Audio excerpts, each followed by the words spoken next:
As the country continues to grapple with the fallout from the COVID-19 pandemic, Prime Minister Dr. Hubert Minnis announcing in Parliament his administration's intention to borrow nearly $1 billion. While delivering his budget communication, the PM said the funds will go towards COVID-19 mitigation, expenses, and other obligations he says the government must meet. Extraordinary times call for an extraordinary response.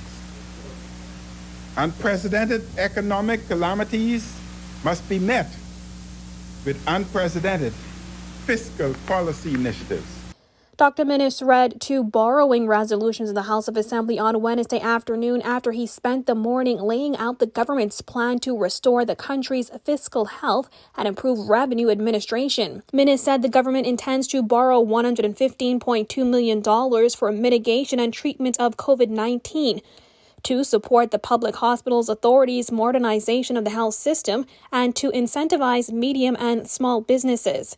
Minnis also said the government is also looking to borrow up to $871.6 million to finance the deficiency of revenue over expenditure in the 2021-2022 fiscal year. As a result, by June 2022, government debt is projected to swell to $10.3 billion, equating to 84.3% of GDP. I want to reiterate that in December of last year, the government invoked the Exceptional Circumstances Clause 13 of the Fiscal Responsibility Act 2018, which allowed for a temporary departure from the agreed fiscal targets given the twin impacts of Hurricane Dorian and COVID-19 pandemic. It was detailed in the 2020 Fiscal Strategy Report that the current circumstances would translate into a 2-year delay in the achievement of the target debt to GDP ratio of 50%. The adjusted date is now fiscal year 2030-31.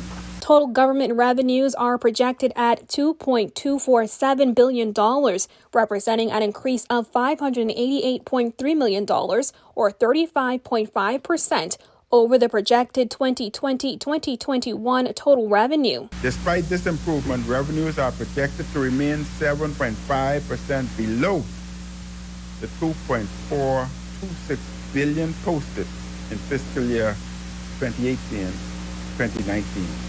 reflecting the fact that our economy will not likely return to full capacity during the upcoming fiscal year. As it relates to recurrent expenditure, that is estimated at $2.83 billion, an increase of $270.1 million, or 10.6% increase of the projected spend for 2020-2021. Minnis said as a result of the revenue and expenditure developments, the fiscal deficit is estimated to come in at $951.8 million, or 7.7% of GDP. Reporting for Guardian News Network, I'm Jasmine Brown.